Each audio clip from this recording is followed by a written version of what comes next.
Welcome to Focus on the Candidates. My guest today is Michael Simpson, and Michael ran against Jim Clyburn for the House of Representatives. And Jim Clyburn finds himself in a little bit of a controversy right now.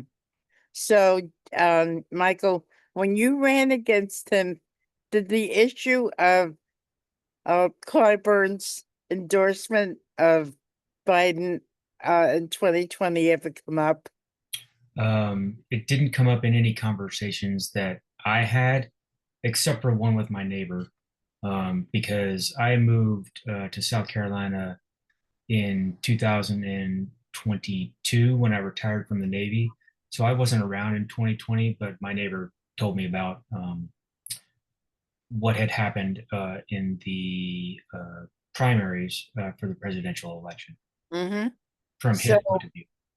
so what was your reaction when you had this conversation?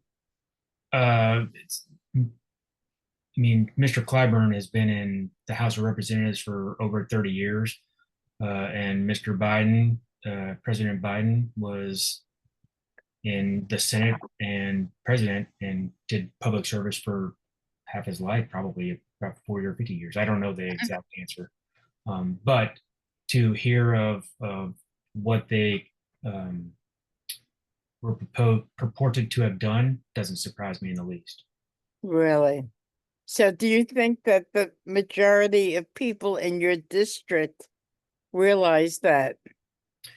Um, Even if they did, I'm not sure that it would matter because, from what I understand, Uh-huh. all it was Mr. Clyburn saying, if you choose a female person of color running mate, I will deliver you South Carolina. Okay. So President Biden, or candidate Biden at the time, running for president, um, clearly agreed, and they had the conversation, and if that was the case, he came through on his conversation. So he Wow. picked Kamala Harris as his running mate, and then they won the presidency. So So, when you had told me when I initially contacted you that he's not going to run again. that's what he has said. Time changes, people's desires and opinions, but he said that um, when he was running this last time. I don't know if he said it before. This was the first time I had ever run, so Uh-huh. Uh-huh. Did you enjoy it? it was fun. It was enlightening, and my my twins and I, they followed me all around, and so they got to learn quite a bit about um, candidacy and speaking in public, and it was interesting. So, did you ever run for office before?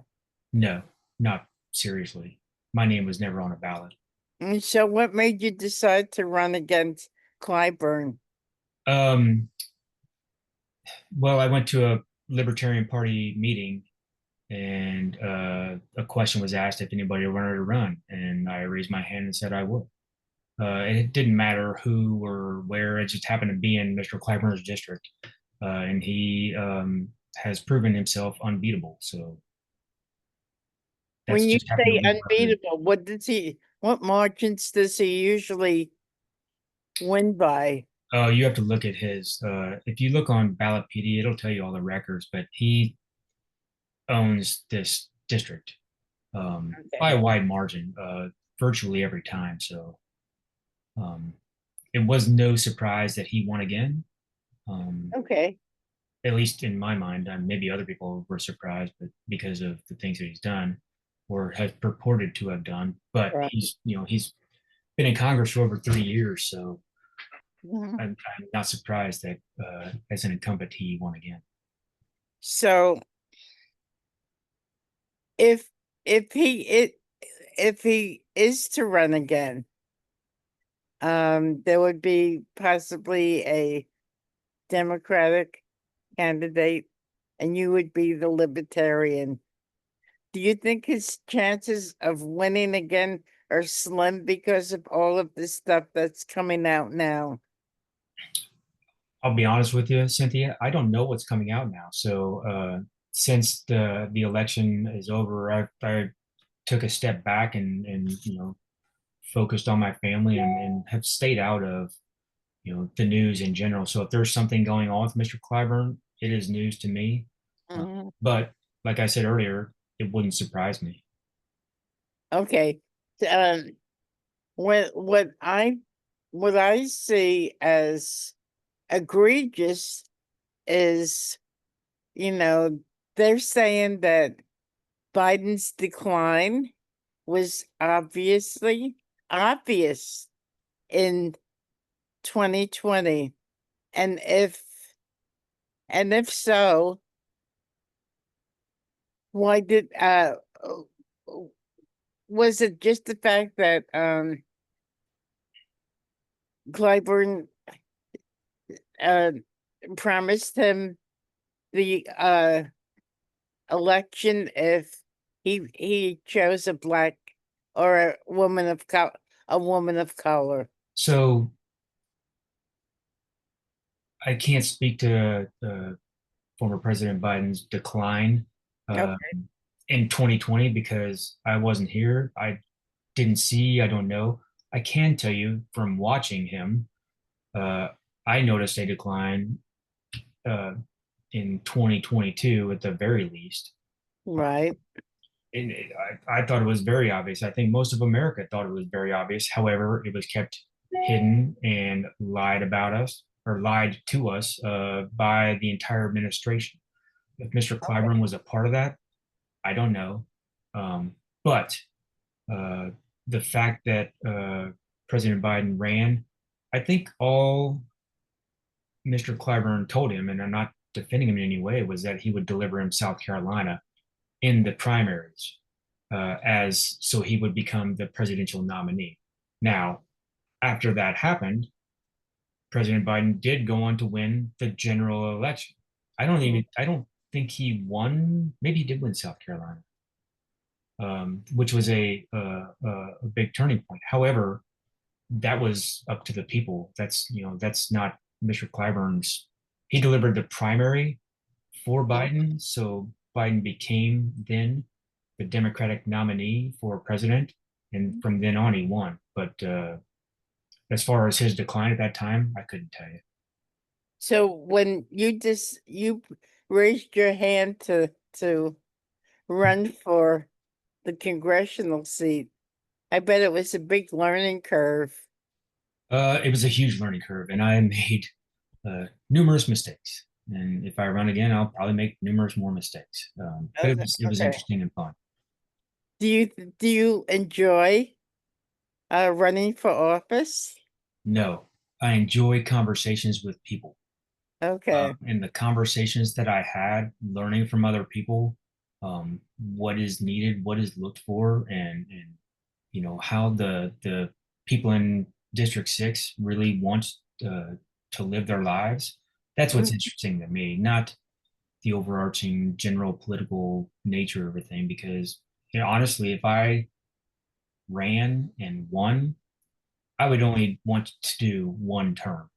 I don't want a retirement from the Congress. I don't even think there should be a retirement from Congress.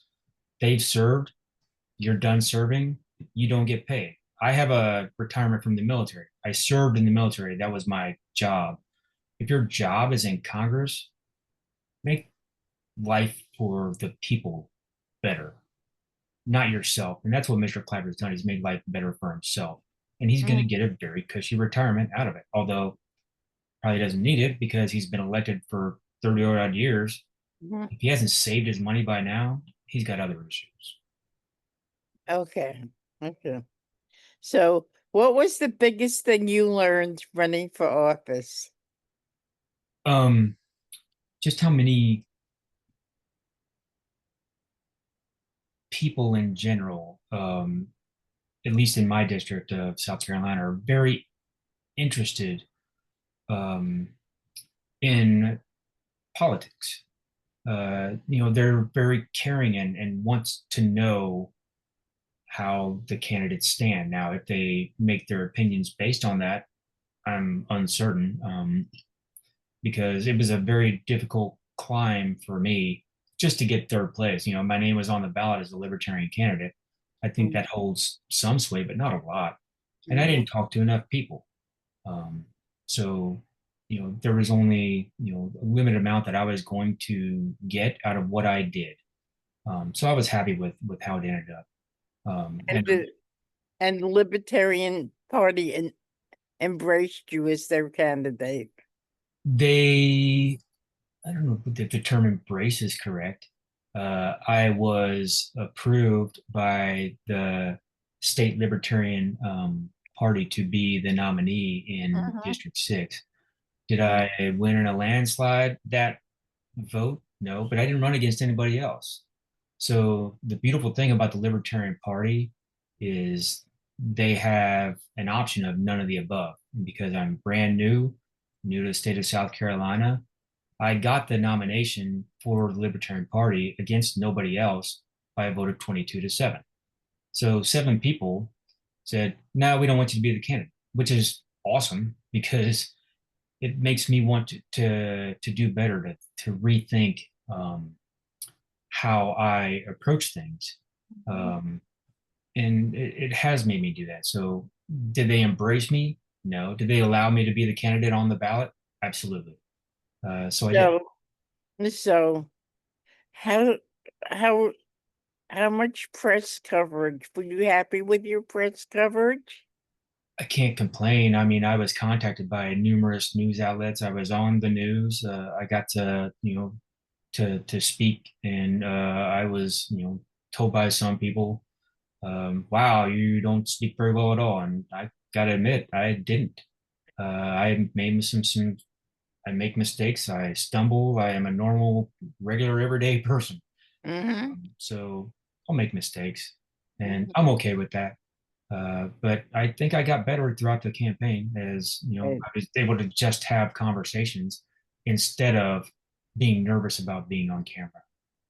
So, um, did you get a lot of campaign contributions? And did the money flow to you? So you might find this interesting, you might not. I didn't accept campaign contributions. I didn't want people to spend their money on me, as a candidate, knowing that I didn't know what I was doing. I think if I did it again, I would accept campaign contributions, but I Mm-hmm. need somebody's help, and I wasn't going to do that all on my own. Mm-hmm. So that's something that I did learn, is I need help if I'm going to run again. Right. So I need to find the right people to help me if they're willing to. But as Uh-huh. far as campaigns contributions went, I was offered money, but I turned it down, because I didn't want to. I didn't feel right taking it, just for the amount of work that I was doing. So I'm sure that Clyburn had deep pockets. I Of mean, course. you couldn't run on the shoestring. It must have been difficult. No, it wasn't, because everywhere that I was invited to go, I went. Um, some places people showed up, some places they didn't, but again, it was all about the conversations that I was able to have that were really enlightening to me. And I think I swayed, some people to be like, "Oh, that makes a lot of sense to me. I like the way that you think." And some people, just are stuck in their ways, and that's okay. Um, so for me, not accepting contributions was the right way to do my first campaign. Um, So ultimately, how did you do? I got a distant third place with Okay. 1.7% of the vote. Okay. I think it was 5,000 some votes in my district. Okay. And how was turnout? Uh, Apparently on, well, let's see, if 5,000 is 1.7, 2 times, 20 times that is 200,000. Oh, So if 200,000 people or more voted. I think that's a pretty good turnout. But again, it was a presidential year, so a lot of more people go to the ballots during a presidential election than they do during the off years, from my Mhm. So you're contemplating another run. yes. S- So in the event that you do run and people want to be part of your campaign, how could they do so? So I thought about that a little bit, and I think that I would ask whoever's in charge of my website. The State Libertarian Party did that for me the last time, and if I run again and I get the nomination, I think they'll do the same thing. Mm-hmm. But I would ask for one, a contribution button, which is what they had on somebody else's on other candidates' pages. Mm-hmm. I told them that I didn't want that, and I would also ask for um, how do you say it? It's a do you know how when companies will throw their weight behind a certain candidate and they'll endorse them? I don't want Okay. companies' endorsements. I want people's endorsements. So I would ask for an endorsement tab just for people to sign their name saying, I like what you're doing. And I think if that's the case, the more people see and spread the word of, hey, this is something that I can get behind as a person, I think that they would that's something that I would enjoy rather than a company's endorsement. Like the average Joe. Yeah. Okay, that sounds pretty interesting. So that's terrific. What made you decide to run? Again, it was just at the meeting they asked if anybody was willing to run as a libertarian, and I raised my hand. Um, it I, a lot of people go into it a lot more prepared than I did. Okay. But I'll tell you what, I wouldn't trade the experience because I got to learn quite a bit and I got to meet quite a few fascinating people. Right. I did meet Mr. Clyburn a couple of times. He was at a couple of the events that all of the candidates were invited to. Uh-huh. Um, and he speaks very well. I'm not surprised that he has carried South Carolina so many times, Mm-hmm. Mm-hmm. carried District 6 in South Carolina so many times because he's a very good speaker. He knows what he's talking about. He hasn't lost his step like President Biden did. You could tell that President Biden was not there, and Mr. Clyburn, he was all there during the campaign. So it doesn't surprise me at all. Okay. So, Michael, if you do decide to run again, please contact me and I I would will. love to interview you again. Oh, thank you. I would love that. Okay. So you've been listening to Michael Simpson. I'm Cynthia Pooler, and this is Focus on the Candidates. This is a brand new channel. So if you like this show, please subscribe. Thank you, Michael. Thank you, everybody, for listening. Have a great day. Thank you, Cynthia.